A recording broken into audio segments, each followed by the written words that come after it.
Welcome back, ladies and gentlemen, to No Limits Wrestling, and coming up in this part, a huge matchup with huge implications for the Royal Rumble match in a few weeks' time.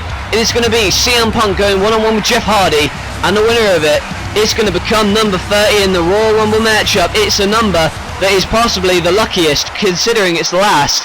You go in last, and it's the number that Triple H used to win last time out, but this time in the Royal Rumble, Triple H may not be as lucky, because he has been targeted among another number of superstars by this group, the NWO, Kevin Nash and the Big Show, and now R-Truth and the Commissioner.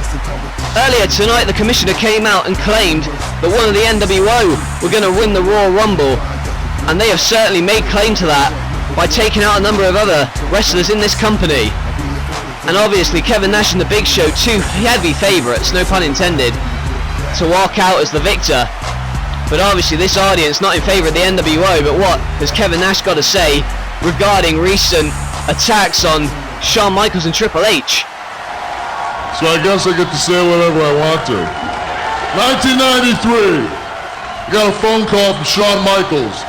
Asked me if I wanted to come up to the WWF and be his bodyguard. Thus Diesel was born. Well, that phone call led to the Clique.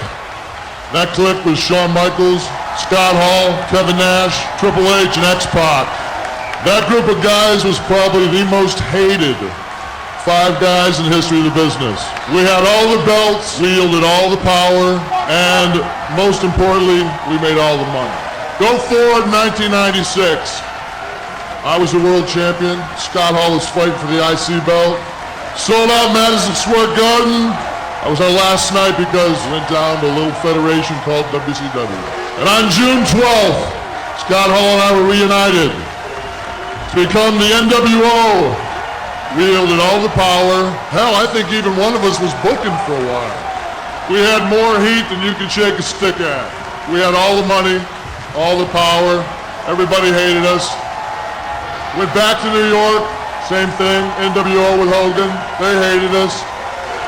I told you, I just take the money. I let somebody else wrestle in the first match. So all you guys in the back that spend half your childhood sleeping with our dolls, I know it's gonna be hard, but we're coming after you.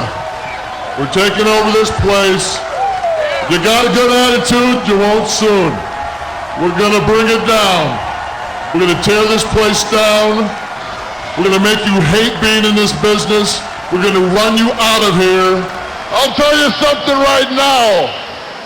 Your enemies, my enemies. You'll never have a friend like me. I still feel the pain in my back. But they say pain can be very cleansing. Well, big boy, you're gonna feel like you've been detailed. You challenge us, fellas, all you've done is unify us even more. Because as it's been said a million times, when you're NWO, anytime, boys. You gotta believe that they're talking to either Triple H, who they assaulted during their Buried Alive match against the Brothers of Destruction, who they've also made a feline for. In fact, now you can see Shawn Michaels, another man who actually came to the aid of Triple H on Metal this past week, to the surprise of many. But what is he doing out here now? Obviously, last week on NLW programming, the NWO attacked Shawn Michaels until Triple H made the save, but what's he got to say to the NWO now? Unbelievable. You two are the only ones that have managed to see past the mirage, the whole fighting the system, spitting in the face of authority, having no respect for absolutely anyone. Congratulations. Mission accomplished. You've now made this personal. Last week you did that which you knew you could never do to us. The pain and humiliation that you put him through last week is not going to compare to what you suffer at the hands of D-Generation X. What? I'm sorry, did I hear that? Oh my god, I did! no way is this happening. This has got to be one of the most unlikely faction reunions in NLW history. They hate each other, but they realise that the NWO has become too big. Both men have a common enemy. That is the only reason they are out here, and the NWO can't quite believe it either. And they can see Shawn Michaels telling Triple H this isn't. He's telling them they're not friends, and Triple H saying, I know we're not friends. We're here to take out the NWO. And you can see the look of shock and awe on Show and Nash's faces. You've got to believe that the commissioner's in the back now, livid. So is our truth, because D-Generation X are back for one reason, and that is to take out the NWO. Unbelievable. Well, there you see, speaking of unbelievable, Mr. Anderson has been put in a hell of a predicament even, and I'm sure that Mr. Anderson's going to have a hell of a lot more problems, because the title, the hardcore title he wears, is now 24/7. This past week on Metal, Chavo Guerrero tried to attack him in the Ken dude, I brought you coffee. Oh, and again, Mr. Anderson, you can see he's on edge, and I think he's just attacked one of our interns here. He's just trying to offer him coffee, and Mr. Anderson still on his toes due to the hardcore 24/7 rule. Miss Chavo, the intern, who's next on Anderson's hit list? By the way, somebody's going to have to go and check on him. And now we switch our attention to this matchup featuring these two creepy individuals, one of whom is going in one-on-one action up next. The Brood collectively walking to the ring with a certain presence that no other NLW wrestler has. This is a sort of dark underworld type demeanor within them, and as they go together right here, you can only imagine what goes through their minds as Kevin Thorne gets ready for one-on-one action against one half of the Filthy Animals, or at least a part of the Filthy Animals. The Animals obviously growing, as we know. Kidman joining the ranks a few weeks ago, and well, I said Kidman was joining the ranks a few weeks ago, but Kidman not out here with them. I'm not sure why that is, but I'm sure we'll find out. Nevertheless, right now it's not about the Filthy Animals as a team, it's about Hernandez as an individual, because right now virtually you see they're on the outside cheering on Thorne, and Hernandez saying bring it on. This is a one-on-one matchup, one member of the Brood against one member of the Filthy Animals. Hernandez going one-on-one with Thorne right now, and they can see they lock up, and obviously the power advantage has to go to Hernandez as he goes right after Thorne right here. And Thorne obviously going to try and hang on a minute. Oh, there he is. There's Kidman, and just wailing into the hardcore champion. And remember, the 24/7 rule's in effect, as it has been over the past few weeks. And now you can see Billy Kidman with those kendo stick shots, and Anderson trying to get away. The 24/7 rule getting him flustered, and the border toss. Hernandez may be able to pin him here. And now Thorne going to try and take advantage of the 24/7 rule, but it is Chavo who drags him out of the ring. And well, you can see evidently that Mr. Anderson was right to be so paranoid, because Kidman with those kendo stick shots, and now an all-out brawl has erupted. I think the match has been thrown out. And what a moonsault by Paul Burchill. Such height. Collides with Kidman and Chavo, both of whom have tried to take the hardcore title from Anderson in the past few weeks. And now the Brood are up, but maybe not for long. Hernandez with the dive over the ropes. And Ray can't believe it. The 300-pounder. Well, that's not exactly what you want to see diving at you at that speed, but it did happen to the Brood just then. And Hernandez is on his feet, and he's looking to put Thorne back in the ring, but I think this matchup has pretty much been thrown out at this point. But look at this dive over the ropes by Hernandez. Amazing. And it's this kind of hardcore action that we're going to see at Sunday's Royal Rumble in a few weeks' time. Oh my! And now you can see Anderson with that chair and all again off the skull, letting everyone out. And the hardcore champion with those chair shots to every member of the Filthy Animals, including Kidman. Good grief. Well, like I said, it's this kind of intense, high-paced, fast-paced, I should say, action. And look at him hugging that chair like an infant would hug a toy. And just laying out everybody in sight. Anderson has snapped. Mr. Anderson, this recent 24/7 rule has pushed him over the edge. And just laying out everybody in sight. Wasn't even necessary. He could have just left. But instead choosing to use that steel chair off the skull of everybody out here. And this is the kind of melee that we may see at the Royal Rumble, but Anderson is still coming to terms with the 24/7 rule in effect. And yeah, he's tough now, but anybody's tough with a steel chair.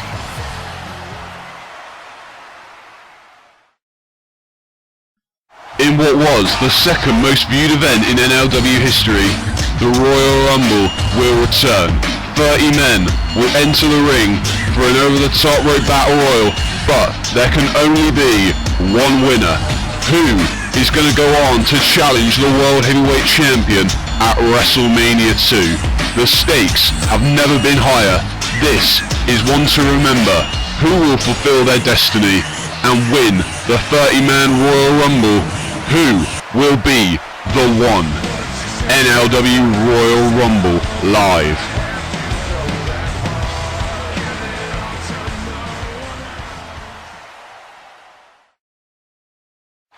And of course it's only a few weeks to go until the Royal Rumble, and it's going to be live. 30 men, only one can main event WrestleMania. And the winner of this upcoming matchup could very well be the one to go on and headline WrestleMania, because the winner of this matchup is going to be in the best position heading into the Royal Rumble. Only the second time ever that the Royal Rumble's happening, and neither of the men in this matchup have ever competed in a Rumble in NLW before.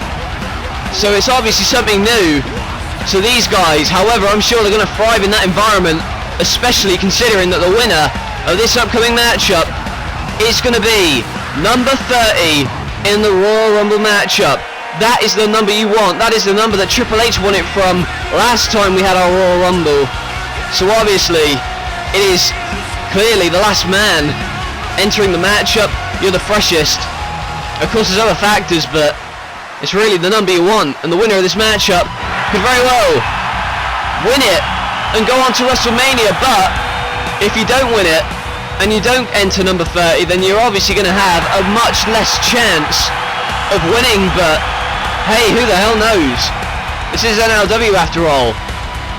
And now you can see the man that CM Punk is going to face for this huge opportunity, the charismatic enigma Jeff Hardy. And this is Jeff Hardy's first matchup since injuring himself at Heatwave in that Ultimate X match.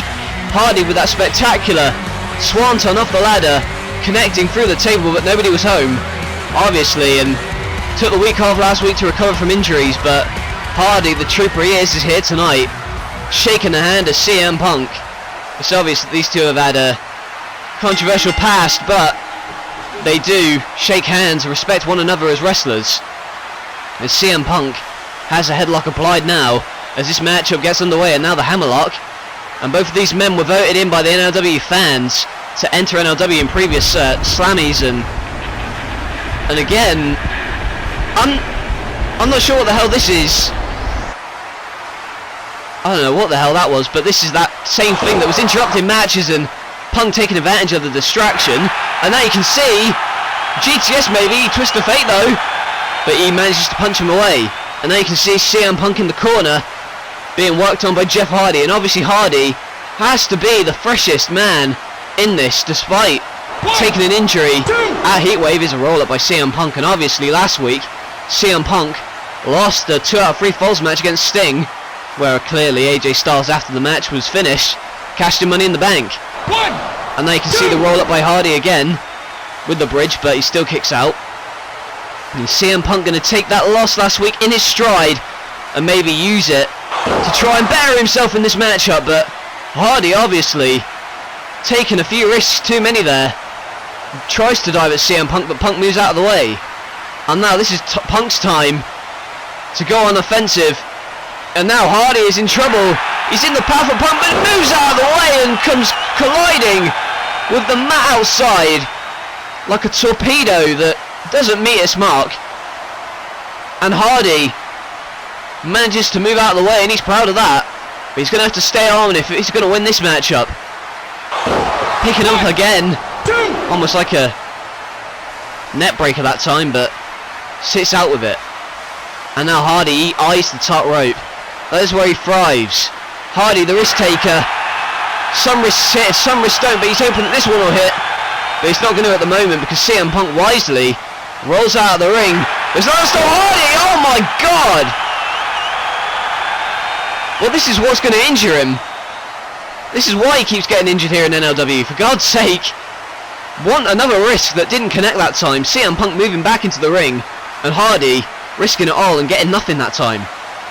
But maybe this time it's going to pay off for him as he stuns CM Punk, but then meets a punch and a clothesline. And now this doesn't look good at all. And I don't care what you say. Any man's going to suffer in that position. The back is bent. And now Hardy trying to get out of this. And luckily he does, but moves into a cover.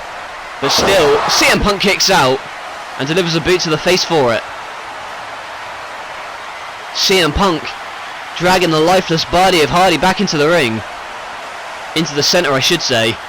As now you can see CM Punk on the top rope, taking a page out of Randy Savage's book with the top rope elbow. And now he signals the end. Wants to put him to sleep, and he may do this, but instead rings the arm. But now it's Hardy with the net breaker again. And maybe CM Punk should have gone for the GTS that time. He would have won it. I can imagine so. And now picks him up again and drives the leg right to the groin, and another drop kick. Baseball slide into the face. CM Punk trying to drag himself to safety, but you're not safe when you're in the ring with Jeff Hardy. He will hit you from any angle, as he does that time. But now you can see Punk moves out of the way. Hardy meets the steel, and now he meets the knee of Punk. Running knee, and going to follow out with a Bulldog easy, but he moves out of the way. Oh my, the whisper in the wind. CM Punk was ran into the corner, and Hardy, just like that, jumps to the top rope with such athleticism to hit the whisper in the wind. And now has him picked up, and the gutbuster to Punk. CM Punk, another loss for him, would be devastated, especially after the loss he suffered last week in the 2 out of 3 falls matchup. But Hardy looking for it. Looking for the swanton, but Punk moved out of the way, and I could have sworn it was going to be over. But Jeff Hardy just about kicks out. That was like 2 7/8. And now Punk, axe handle, and now he looks to put it away. If the swanton that missed wasn't going to do it, this may very well do it. He's got the Anaconda vice grip, and you can see that Jeff Hardy is trying to move his weight around and at least try and get some separation, and he does, because he's made it to the ropes. CM Punk, you don't want to let your guard down with him. He will kick you at any given opportunity. And now goes for another slap, but again Hardy with the wherewithal to hit the twist of fate. Very well scouted by Hardy as he goes to the top rope. Is he going to go for another swanton? You feel that might be what he's doing, but CM Punk is back to his feet and knocks him off the top rope. And now CM Punk going to the outside because he wants to hit a springboard maneuver, you feel. Maybe that springboard elbow, but moves! Hardy catches him with his twist of fate, but he's on his shoulders to the GTS. And instead, I don't know who got the better of that one. I don't know who got the better of that move. It was like a net breaker, but who was hitting who with a net breaker? That's the question. The next hit, maybe the... Oh my god! What the hell? It's the Undertaker! Chokeslam to Hardy! What is going on? What is he doing here? Tombstone to Punk! And what the hell is the Undertaker doing? I didn't even know he was in the building, especially after that brutal Buried Alive match this past week on Metal, where the NWO buried his brother Kane. And Undertaker perhaps sending a message to the NWO with that, saying it's not over. But Look at this, just ruining this matchup. Well, I'm in shock. I didn't expect this. It's not unlike The Undertaker. He will beat anybody up at any time, but The Undertaker, maybe also he was a bit pissed off that he wasn't allowed to be in this matchup to determine number 30 for the Royal Rumble. I don't know, that's just my feeling. But I'm sure The Undertaker will... What the hell do you think you're doing out here? Well, not him again, for God's sake. Huh, you want to come out here, you want to sabotage my show?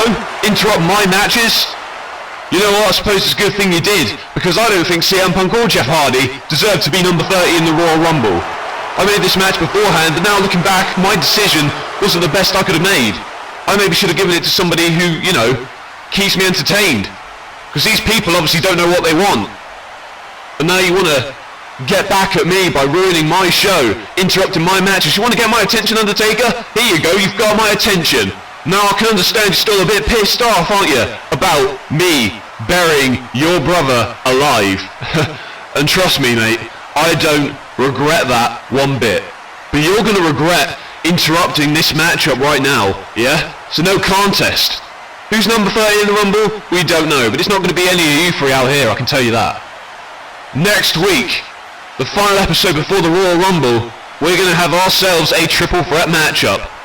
It's going to be CM Punk versus Jeff Hardy versus The Undertaker. And instead of the winner becoming number 30 in the Royal Rumble matchup, let's go the opposite.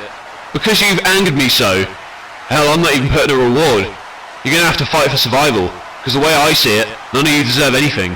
One thing I'm going to tell you right now is that next week it's going to be the triple threat matchup I just said. But the man who is pinned is going to be all alone, number 1. So, good luck to all of you, because you're going to need it. Well, that's huge. That is huge news. Next week, the episode before the Royal Rumble, a triple threat matchup. And the loser, the man who is pinned, essentially, or made to submit, is going to be number 1 in the Rumble. No rewards from the commissioner. CM Punk, The Undertaker, Jeff Hardy, triple threat rules. Next week, whoever's pinned will get submitted. It's going to be number 1 in the Royal Rumble. That is huge. But if I were Punk, or if I were Jeff Hardy, I would be just as angry as The Undertaker.